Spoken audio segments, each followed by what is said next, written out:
Once upon a time, there lived a small family of 4 in the village of Mont-Saint-Hilaire.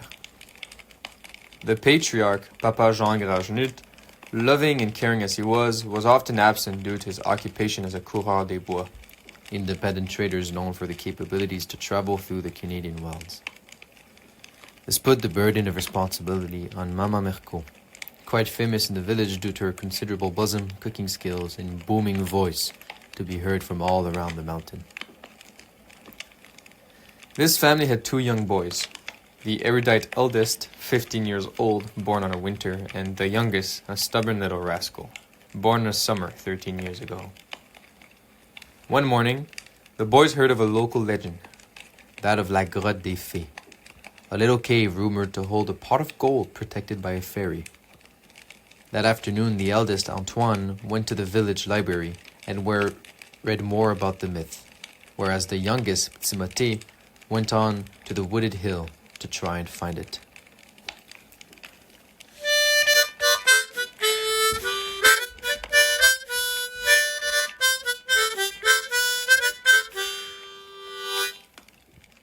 Both joined together that evening by the hearth and discussed their findings after supper.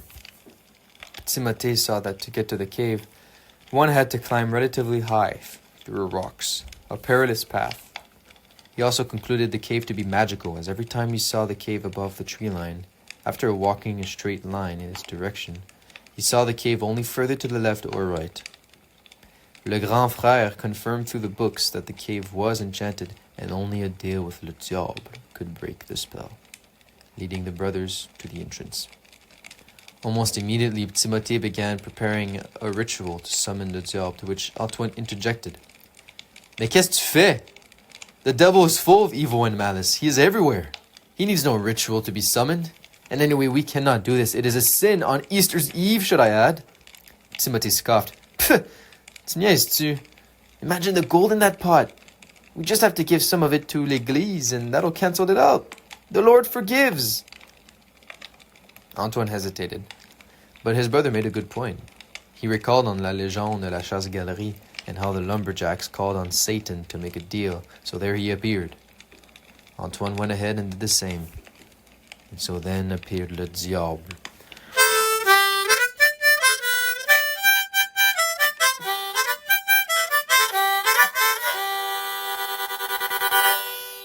Bonjour, je suis Lucifer. You wish to make a deal with me? The boys trembled, but Satan took their silence as a yes. D'accord. I will remove the mystical shroud around La Grotte on 3 conditions. The devil put his thumb and 2 fingers up. That is how the Europeans count. Of course, the devil is European. You are to be back before the clock hits 12, for tomorrow is Easter. You are to leave 1/10 of the treasure in the cave, and you mustn't harm the fairy. Those are the 3 conditions. I'm sure you know what happens if you break a deal with me. Do we have a deal? The devil reached his hand out, not to Antoine, but to the younger, Timothée, who promptly took it and shook it. As it happened, shadows twirled all around their arms, screeching came from under the ground, and the diable disappeared in a puff of black coal smoke, leaving the brothers trembling in fear and Timothée's hand frozen in the air.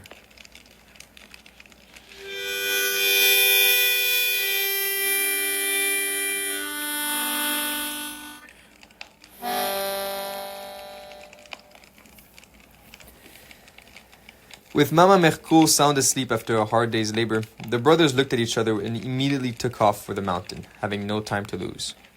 It was 9 hours after noon, meaning they had 3 hours before midnight. 3 hours to get to the cave and back. It's printed on the road du Cheval Blanc. Legend says a path was carved out from the hooves of a magical white horse ridden by a noble knight, whose grape of ice is visible on the side of the mountain during the winter months. In Saint-Hilaire, the crashing of the Cheval Blanc glacier is a sign of the coming of spring. After an hour of walking and running through the forest, magic still seemed enshrined in the hill's forest, as the brothers would be continuously turned around. They finally got to the rocky wall that needed to be climbed to get to La Grotte. Here, Antoine began to worry. He wasn't sure they would have the time to get there, but he went along and followed his younger brother. As they climbed, the moon seemed to fly through the sky, time seeping away like sand through fingers, and Antoine began to worry more. Halfway up, Antoine cried out, "C'est assez! Moi je finis. We can't get there. We don't have the time. Making a deal with a job is bad enough. I'm not breaking one." Before Timothée could convince him otherwise, Antoine began descending. What none of their brothers knew was that it was 11 hours past noon. Even if they left now, sprinting all the way, they could not make it. It would take a miracle to save them. Timothée, however, did not care. He went on. Timothée arrived at the cave entrance and immediately went in.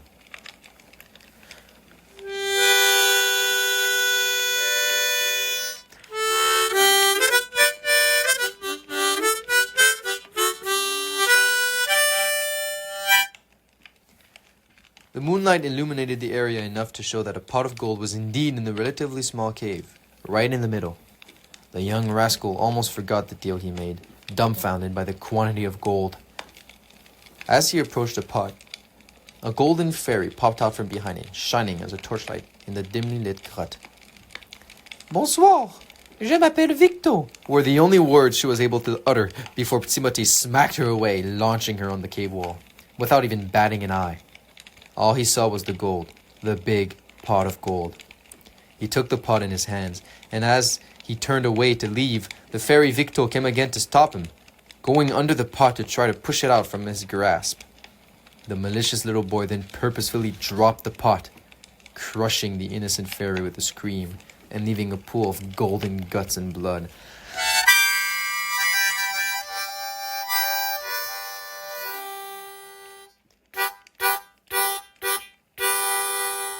The clock hit 12. The boys had no way to tell the time, but they knew it. From the rattling in their bones and the hairs standing up on their skin, they were to face different fates. The younger brother, Timothée, looked across his home village from on top of the mountain cave, tears in his eyes. He saw a red light. Down the rocks he climbed, and a diabolical laugh. From the light sprung a rusted black chain, which flew to him and encircled him in flames. As the grip tightened, the chain pulled back, and the young boy screamed in fear and pain as he pummeled through the air towards the ground. But as he was to hit the ground, a mouth appeared on the surface and opened its lips to laugh. The chain turned to a tongue and swallowed him right up, where he fell to hell. The gaping hole closed, leaving only the boy's skull and some coins beside the leaves and sticks on the ground as a reminder of his sin. Antoine was luckier. Upon realizing it was midnight, he ran quicker than he ever had before. Barely a minute passed before he felt a burning warmth behind him and a most terrible laugh he had ever heard. However, the Holy Spirit must have felt pity, for it chose to give him a mercy. A loud crash was heard in the distance, and at the speed of light, the Cheval Blanc came riding down the hill. As the diable threw his demonic chain, the White Knight deflected it with his sword and whisked the elder brother up on his horse, where they rode away to la Grangenute home. So goes the legend, les frères Grangenute.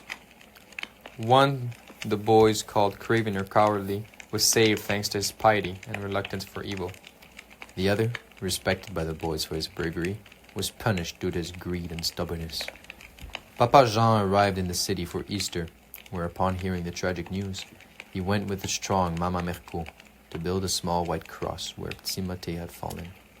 Today, that cross still stands there, as a reminder to kids to be responsible and safe, for misadventures may often end unexpectedly, even in death.